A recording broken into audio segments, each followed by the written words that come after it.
Mamaya na kayo mag-usap. Saan niyo ako dadalhin? Uy, saan mo dadalhin yan? Ikaw nagsabi. Nagsabi, bolo ko dyan. Pag tinatanong kayo, sumagot kayo. Saan niyo ako dadalhin? Sa bangketa po. Aba!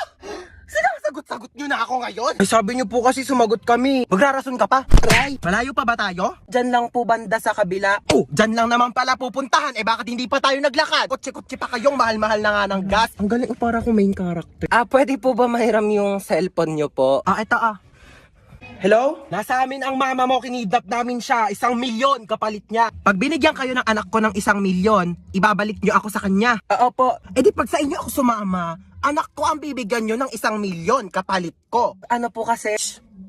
Hello nak, sama ako sa kanila. Kunin mo yung 1 milyon ha, tatext ko sa iyo yung address. Hindi, ano po kasi? Oh, narinig yung sinabi ng nanay ko. Ay, 1 milyon daw kapalit niya. Ito na po. Dali pala kayong kausap eh. Ikaw muna magbayad ng utang ko doon sa mga kumare ko ha. Sasama muna ako sa kanila. Bye!